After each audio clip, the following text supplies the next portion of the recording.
Morris, and you are about to embark on the next Pioneer Knowledge Services Because You Need to Know, a digital resource for you to listen to folks share their experience and knowledge around the field of knowledge management and nonprofit work.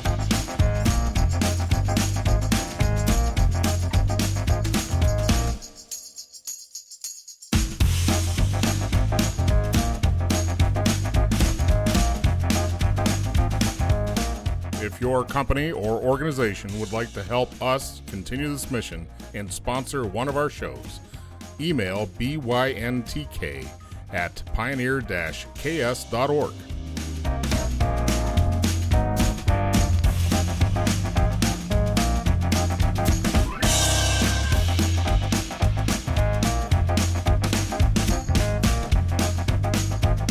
Hi, my name is Denise Carter. I live in Geneva, Switzerland. I'm originally from the UK, but I've lived over here for the last 29 years.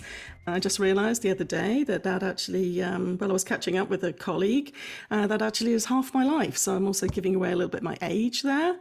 I absolutely love working in information. I've worked in information for 35 years and I still find it fascinating. I still find it interesting. I still find it motivating every day to get up and do my job. I have spent most of my career working in corporate environments, but I have to say the most fantastic job or work experience, the thing that I really kind of sticks in my mind, is when I was on work experience when I was still at university, trying to get my library degree, and I went out on a mobile library in Sheffield in the UK, and I just had the most superb day with two fantastic people, and it was a real lesson in how you can have a lot of fun and still do a great job and do something wonderful. They were really doing a fantastic job, and everybody we went to on that day, you could tell that was a real meaningful service for them, and it was just great. And it's just, I have that in the back of my head when you have a team, when you have a group of people, you can still have fun when you're at work, and why shouldn't you?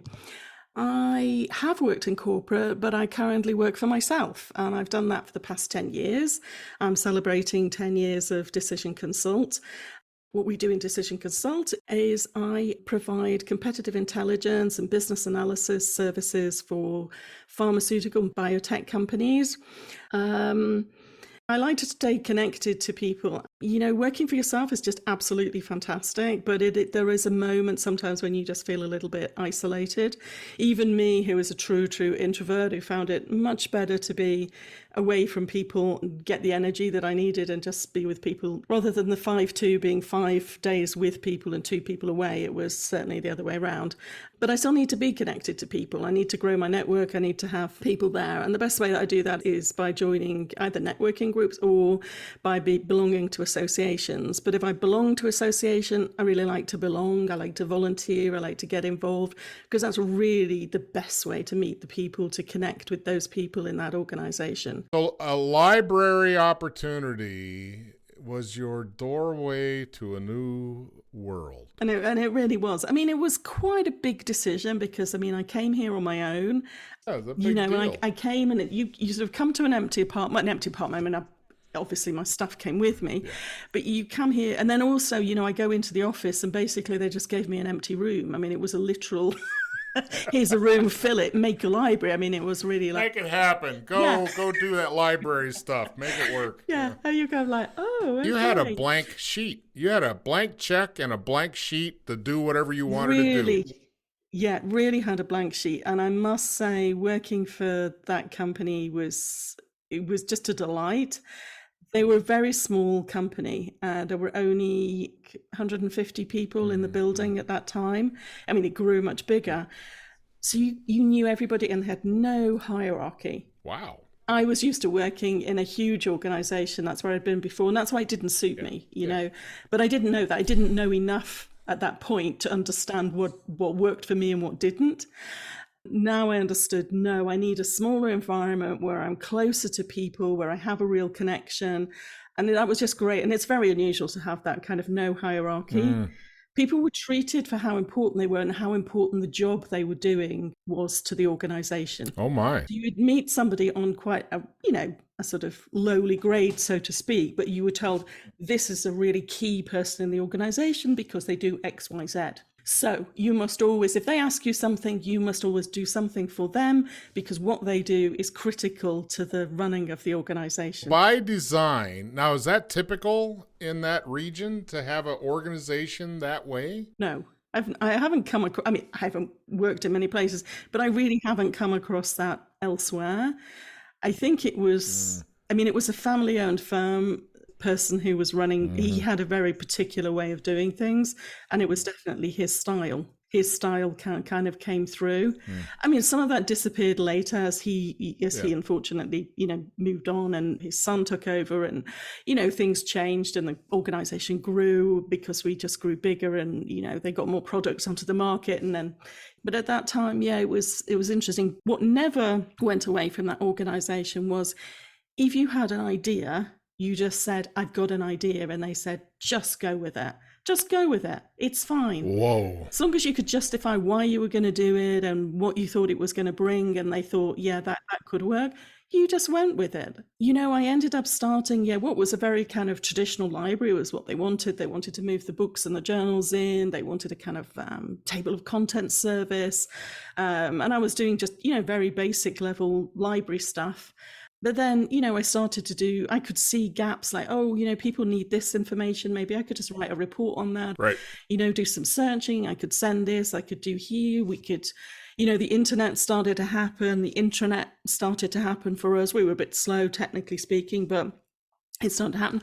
Okay, I could put some things on the intranet. We could gather information in a different way. We could present. You kind of soft shoe into the realm of building intelligence, yes, or the synthesis of what intelligence production is all about, which is to take parts and pieces to make assumptions and predictions and all that sort of thing. So did you know that at the time, that's what you were? No, I don't think I really understood that, maybe until later, that's what I'd sort of almost instinctively been doing, is kind of just really, because the other thing is, because I knew everybody and I knew what they wanted, and we had more of a kind of open dialogue, and you saw people face to face more, you really could say, okay, I think for that group of people, this piece of information is what they need. Exactly. And really make that match. So when maybe I just had that in my head, and then I did something and I presented it to them, it nearly always, was met with kind of like, oh, that's great. Yeah,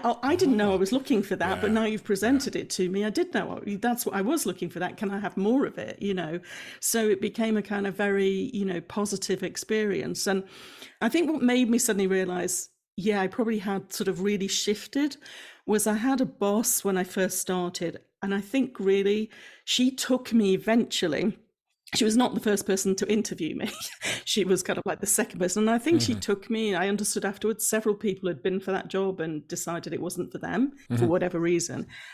And I don't think she ever really rated me as somebody who was going to be able to do something. And then she left the organization after a year. Then I think, different things started to happen, and I started to work differently. And I think I just got over some of the nerves. Maybe I had it was very difficult that first year just to sort of be there. And so you relax, you start to become more yourself. You start to do these other things. I started working with people. And she came back after about 6 years just to do some freelance work for the organization. And she was, I think, partly surprised to find I was still there. And then partly surprised when she started talking to people about me. They were like, oh, Denise in the library, oh, she's great. She does this, she does that. And she was like, this is not the person I recognize. To her credit, she had she did come and say that to me. She said, I misjudged you and I was wrong about what I thought you were capable of. And I can see that you were capable of more. So, which was nice too. It's funny. I got to bring up, I just had a discussion yesterday where we talked about where a lot of the organizations that want to get the right people in your organization that will do the right thing and all that, the hiring practice and all that, it's almost, I think the summary coming out of that discussion yesterday was that you just don't know.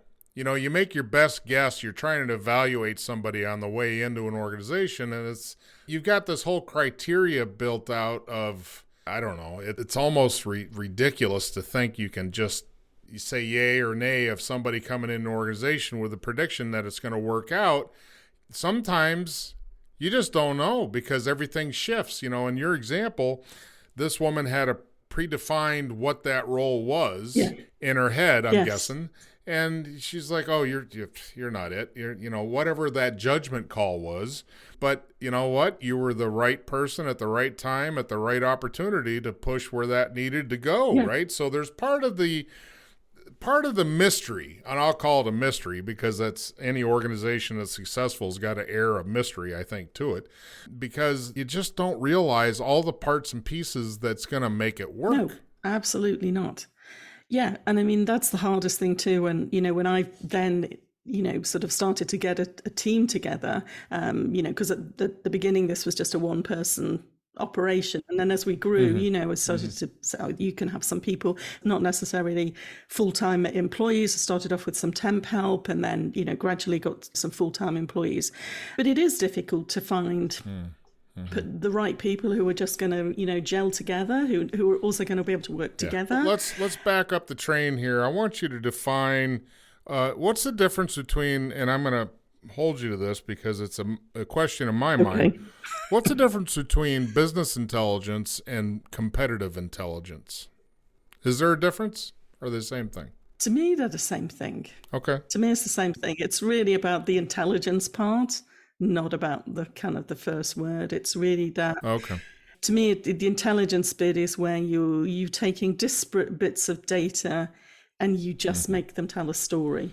You just make them say something. Say something, yeah. Yeah. But that synthesis piece, right, and that's what that is doing the reformation of different parts to say something that you see.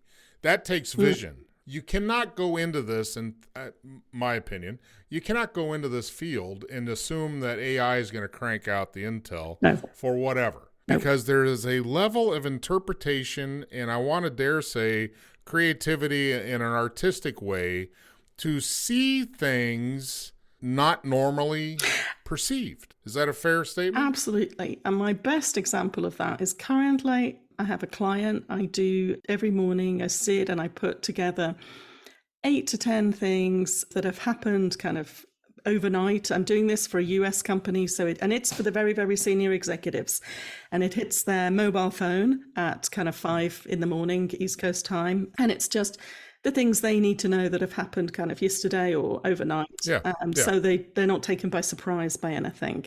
And I'm going to have to assume in a very small field, right, in a very small scope that's targeted to what they need. It's a big pharma company. It's anything in the kind of the pharma environment that's happened. So anything that's sort of happened in that any could impact or could touch. impact them. It's either a big piece of news that's come out about a competitor, so everyone's going to be talking about it. So they don't want to be the person who's like, oh, what's that? I don't know. What are you talking about? Oh, yeah. Exactly. No, I know. Yeah. And mainly it is everything that you would expect, but occasionally there are just things that I pop in there because to me, having seen things on their website, having seen other things that are coming up, I think, you know what?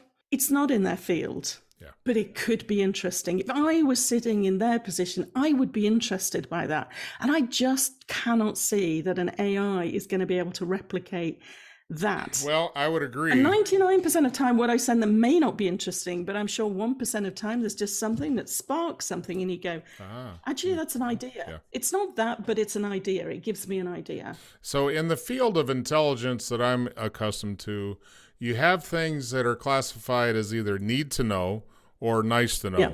It doesn't matter if you know. These are different. Exactly. It's like triage of the importance of whatever this content is. Yeah. And that is something that falls squarely on your shoulders as the agent of intelligence building because you decide what's in or out. And I mean, that's partly a kind of responsibility, but it's also the excitement of the job. I mean, that's what makes it interesting is kind of, can I spot that? Do I see it?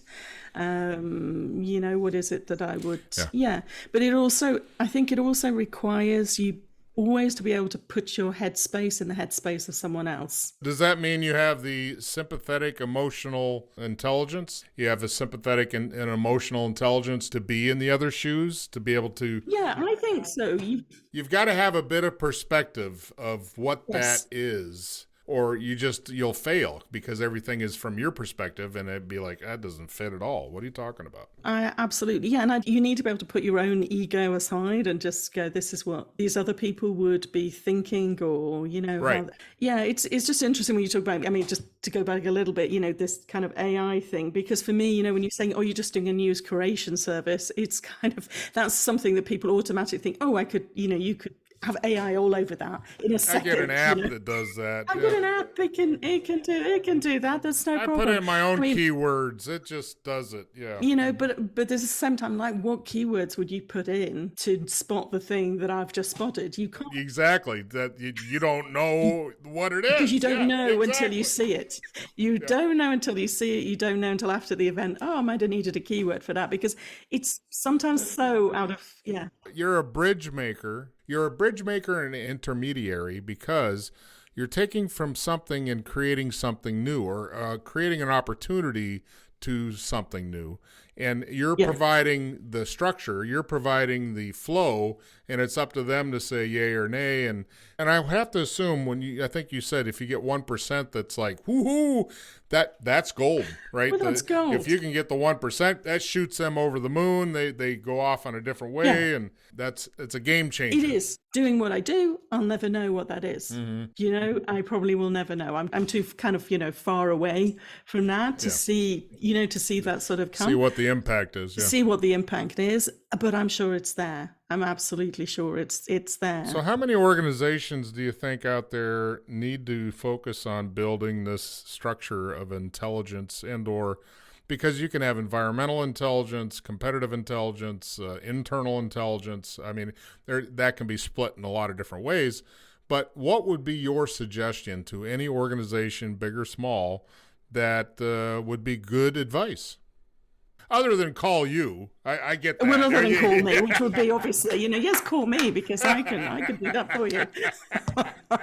You took the words right out of my mouth there. I saw your wheels spinning. You're like, well, my number is,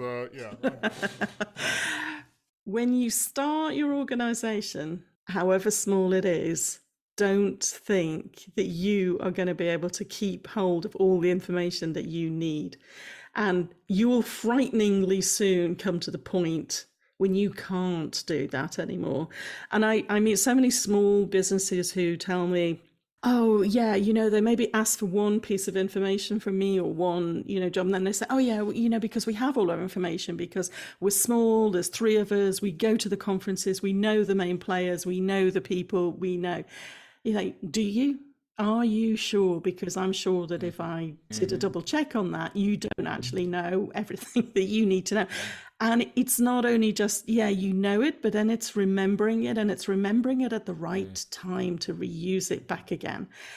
So it's having some kind of system in place that when you do know something, you can put it somewhere that you get it back when you need it back, and you don't have to relook for it somewhere else again externally. And I mean, huge pharma companies are paying external people all the time to get information they've already had, they already know, and it's there. They just can't find it within their own organization, because it's not necessarily that it's in a file or it's in a report. It may be, but it's been in someone's head and they've said it at a meeting and they've told them that information earlier on. Somebody has sat in a meeting and told them early stage, I'm talking specifically about pharma and bio because that's what I know, but early on, something's just about, they want to put it into trial, and they're talking about that. They're talking about the first trials, and somebody has said something very critical, very important, but it doesn't get noted, it doesn't get filed away. And later on, that becomes very important and very pertinent. But they knew it then, but it wasn't captured, it wasn't. And it's not easy to capture all those pieces of information. That's not saying that that's something that's very easy, but you have to at least understand that you need to try and you need to have some systems in place. You're saying just if they had some good knowledge management practices, then it wouldn't be such a big issue. Well, it wouldn't be such a big issue, but I think it's not only knowledge management. I think it is information management as well. Knowledge management, they lose a lot of information through not capturing knowledge correctly. and not having any kind of knowledge practices whatsoever. That's Bad absolutely practices. for sure. They lose a lot of information too. I mean, they'll have somebody come in and do a report for them. 6 people will see that report, it gets filed away. Nobody ever mentions then to another 12 people that report was even done. Yep. And nobody knows that information was already done, captured, and it is around. And a few months later, a few years later, somebody will ask the same question, and sometimes they'll bring back the same people To do it again, yeah. to answer the same question. No. And they're just, Oh, yeah. and they won't say, we'll gladly charge you again to just update the report we just did. Thank you. Yeah, exactly. Thank you. Ka-ching. The bureaucratic way that sounds is very familiar with me working Department of Defense, Department of the Army, because you get so big, and if there is no enterprise level access and or coordination or curation, then it is a black hole of all this time, effort, resources, results, all that just get thrown into this black hole cupboard, and they just are destined to do it again. We'll spend resources and do it again because we didn't care enough to do anything with it the first time. So the organization that fails to structure itself to where there is an enterprise mentality and I'll say expected behaviors of how things need to be and enforced, there's got to be some enforcement there. They're destined to just keep spinning their wheels and spending money on something they've already got and or they shouldn't need to be spending money on. So that's a risk mitigation, right? We're talking risk mitigation to the organization's bottom line. Absolutely. And if you're re-spending the same money on the same thing, you're foolish. You're absolutely foolish. A lot of companies do it. A lot of organizations still do it. So what's your guffaw moment? What is your slap upside the head when you see this and you think, how is this even possible? How is this even how are you people still in business? Right? I mean, there's got to be some of that. But there is. I mean, I think the very first time that happened to me, and I was still working inside the organization, so I wasn't outside the organization. I was working inside the organization, and I was working with some people from marketing who had been marketing a particular product for a long time. We didn't have that many products at that time. I pulled out a pipeline for them of what the competitors were. They genuinely had never seen that before. They genuinely had no idea who really literally were their competitors. They knew marketing should know that. Well, to me, I was like, hello?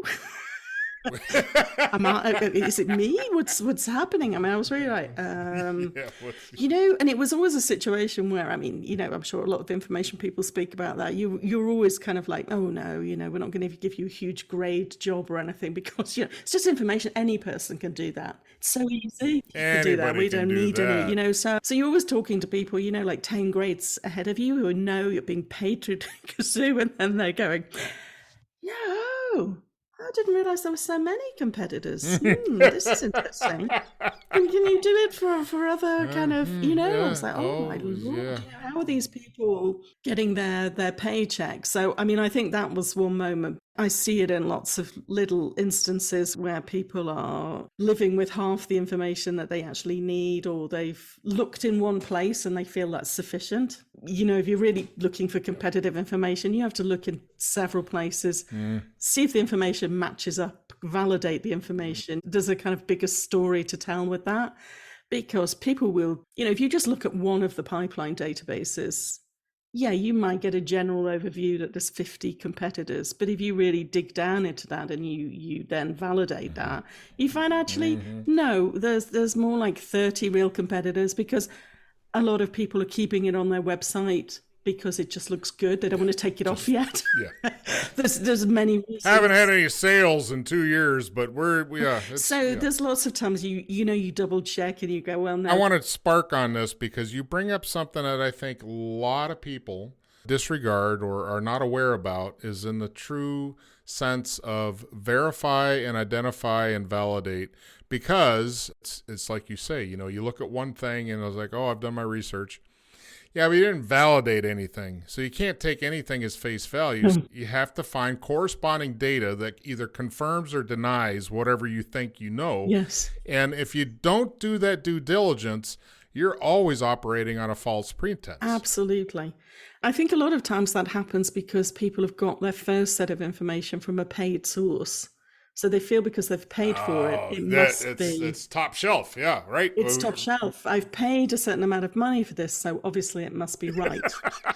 And so they don't... I think they call that the scientific method. Isn't that what they call the scientific? Yeah.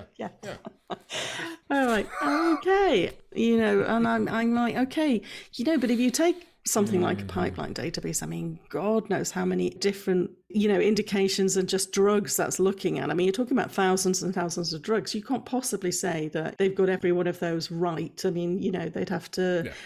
I mean, they just can't employ enough people to check. And I mean, I'm not trying to drag down because they do the best they can, and they also do some validation within those databases. It's not that they just pull it out, but they haven't got time to do everything all the time.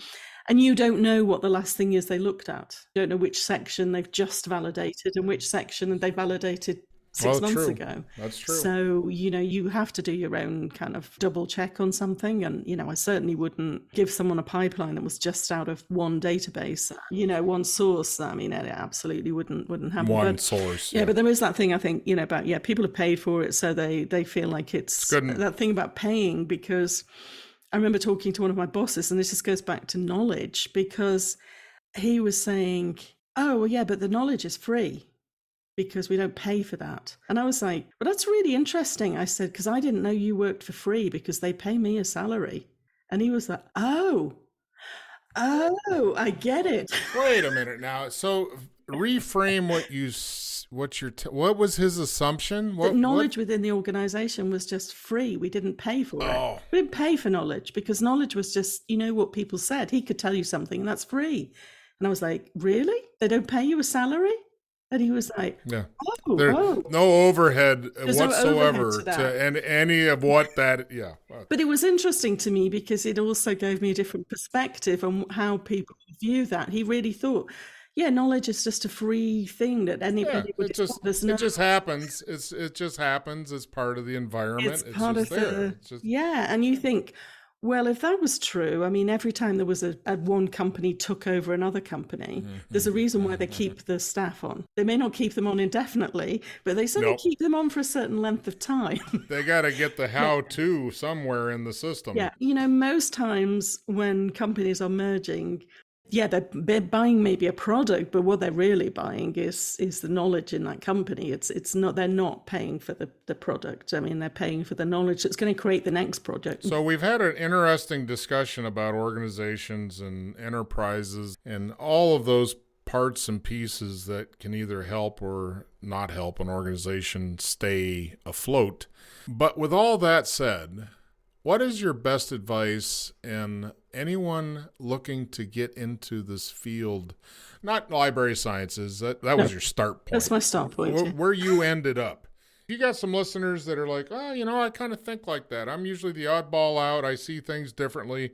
Maybe I'm cut out for this business intelligence or intelligence work. What would you say to them? Then I'd say, because there are quite a few courses on that you can take. There are quite a few courses where you can get a certificate. Okay. Because I think you do need some training in how to do it. A lot of it is instinct, but there is also some training you need just, I think, to understand really the best way to kind of guide your own curiosity and the best way to kind of harness your own curiosity and to use the skills that you've got, the most efficient way, and to understand how people, and then I think it's also a lot to do with how to present that information back in the right way and kind of keep collecting it. So, I mean, you don't need to go do a whole kind of, degree or anything, but I think there are enough courses out there. But I would recommend that, because I think that it helps cement in your own head whether that's something you really want to do. but it also just gives you some kind of tools to hang that on. Any recommendations for either books or sources or folks to follow or read? Or That's a good question. This is testing my memory now, which is not always the the best thing. I told you there was going to be a test. There's going to be a test, and now I'm like, oh my god, I don't remember. I never remember anybody's name. That's my problem. Well, let's take the pressure off, and in the anything you want to send me, because when we build your show on I can send you some links. Have a look at kind of SCIP, the Society of Competitive Intelligence Professionals. Definitely have a look at them. And I know they have a kind of free membership as well at the moment where you can get a limited amount of materials just as a look-see. But then, yeah, I mean, there are a couple of people that you probably need to follow. One of the things that came out of my memory box was in my military background, we use obsessively the concept of critical thinking. Yes. Critical thinking is one of those things that kind of fits into this box because it goes back to the judgment, the validation, the credibility, all the things that prove things positive or negative. It's a lot of work. In military intelligence, if you don't have multiple sources that can verify and collaborate or corroborate a point in time, then really you can't take action on a one-source report, ideally. I mean, you just don't get one source and say, oh, we're going to go do this. No, absolutely. No, that's not how it works. It's interesting that you bring up intuition because I feel that that's a heavy part of this also, because you can train and build certain skills in people, but there is just something. I don't know if I can put my finger on it, but it is something that is part of the human framework that makes somebody super sharp at doing this. What is that? I don't know, but it is a little bit that intuition, and it is a bit like, I think if you like kind of detective shows and mystery shows and kind of, that kind of problem solving and that kind of just seeing, like seeing something behind something else, like somebody's doing something, but asking yourself, why are they doing it? Yes. Which is part of the critical thinking. It's always that why are they doing that? What's the motivation? That doesn't make any sense. It's like, why? So even if you were just watching like a soap opera or something, you're thinking, but why are they saying that now? Because they weren't saying that yesterday. What are they going to do next? That's ridiculous. Exactly. Yeah. What's really going on here? There's somebody, and you can have. I know one of my clients asked me a question a couple of weeks ago. They were saying, "Oh, this particular thing has happened. Why do you think that's happened?" And I said, why have they announced this? I said, okay, there's X, Y, Z that you can sort of see written down, and maybe it points to this, and this. And I said, but there was also a person that's just left. They may have left because they've got a much better job, because it was a much better job they went to. But they may also have left because they didn't like what was happening. Oh, absolutely. And that's total supposition on my part. I mean, that's and there's no way I can verify that unless I meet that person and ask them. Mm-hmm. But it fed into that, and it could also, in my mind, there was a high likelihood that was part of it. Because sometimes, there's a better job, but you might say, okay, it's maybe a more significant job, but sometimes that's not always what motivates people to have a job. When it could be like, they hadn't been at this other company very long, and you're like, well, there's a few things there that are pointing to why did they jump ship? And is that part of it? Is it this thing that's happening now because they were saying, don't do that, it's the wrong path, I disagree with it, I'm out. And then this person's gone, no, I'm going to do it. You bring up one of the big pieces that is in the world of intelligence is that you have to not only verify and validate, but to show what's there. You just brought up the big mystery to this, and that is being able to identify the gaps. Yes. We know X, X, and X, but wow, there's a big gap between this one, just like in your example. Yeah. Business intelligence, the work of intelligence, is filling in the gaps to make the best guess of what could be. And then so you're a bit of the oracle, you got your little magic ball out, and you're like, yeah.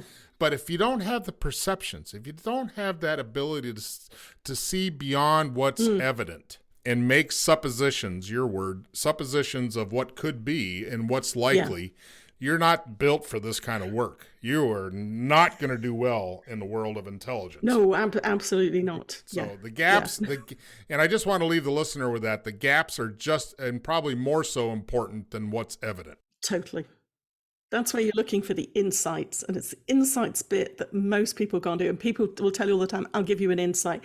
It's rare to get an insight. It's a rare, rare beast. It's a rare bird. And it's highly prized. Yes.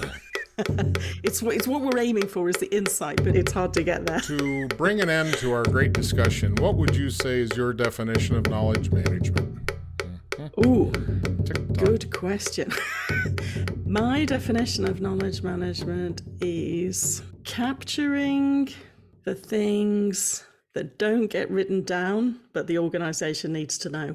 So is that strictly tacit knowledge? Are we going after, is that your prized possession? I think my prized possession is the tacit knowledge. I mean, I think it is. I think it's that thing that people do instinctively, and you have to extract the instinctive bit. But even if you ask them sometimes, what do you do? They don't tell you. You have to say, exactly. Show me what you do. Good idea. Yes. And then when they show you, they do something different that they didn't tell you. And that thing that they do differently, that's the thing you have to capture. And that to me is what you're trying to get at with knowledge management. But I don't know if it's a definition of knowledge management, but that's the thing to me that you're trying to get to. But that's my perception. Well, and that's all we're dealing with today, Denise, is your perception. Any other bits of wisdom that you need to share? Just when you mentioned about critical thinking, I was just going to say the one thing that I brought from library to this area, which remains very, very critical, is the ability to find the right question. So when someone asks you a question, getting them to actually tell you properly what the question is. And that skill is something you learn a little bit when you're doing library. You know, there's a reference interview and there's whatever, but there's a lot. And it feeds into critical thinking and it's part of that.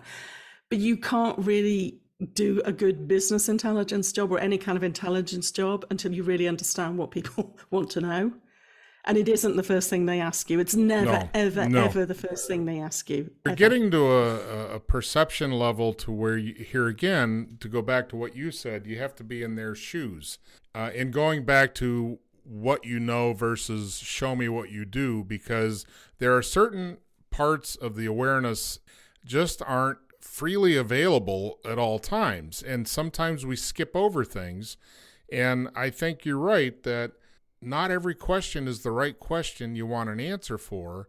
And so you have to ask more questions. I reflect back on doing research, academic research, where you got a professor that's like beating you up on, why are you asking that? You really get beat up on what's the right question? What should we be asking? And sometimes that really takes somebody that is external to the perspective or external to the problem in order to just come waltz in and just say, well, why aren't you looking at this? And it'd be like, I never thought of that. That is a hard nail to hit with the biggest hammer. It is hard to hit. I mean, I think my learning so far is my best question to ask is like, what do you want to do with this information once you've got it? And when they start to answer that question, all of a sudden for them too, well, I want to do X, Y, Z. And then they go, oh, but if I want to do that, I probably need to know this as well. And it's often a question of not only the information they wanted to know, but how they wanted to know it and what format they need it back in. And I have found that helpful. And I think there's a management style that is, and it's basically start with the end in mind. Yes. Where do we want to go? Where are you going? Yeah. What's the action out of this that you intend to get? And then that kind of reframes. I don't know why that is, and maybe we just are, as a human on the planet, we start at the first step, and we just think we always know what that first step is because we're the best to choose. That's it. You know? Yeah, and this is it. People have worked through, they've gone, I have the project, I'm going to go there. They've worked back themselves through the thing. So the first thing I'd need to know is X, and they've done that themselves. And then there's also part of people also don't want to tell you that they don't know everything. So they want to sort of ask a question in a way that's kind of like, I already know most of this, but you could just fill in a few gaps for me that I don't know, which generally means they know absolutely nothing. We're going to have to start at square one. But you don't say that to people. I mean, then that's when you learn tact and things. So asking why, asking what they're going to do, it's not the full thing, but it's a helpful start to getting them to just. You're in the think counseling through. business. Well, I think you have to be a little bit as well. Do you now? From your little corner in Switzerland, as you go jetting down the Alps and eat chocolate and enjoy your day. Yes.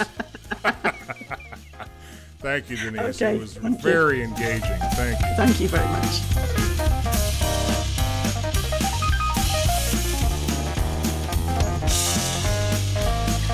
If your company or organization would like to help us continue this mission and sponsor one of our shows, email byntk@pioneer-ks.org.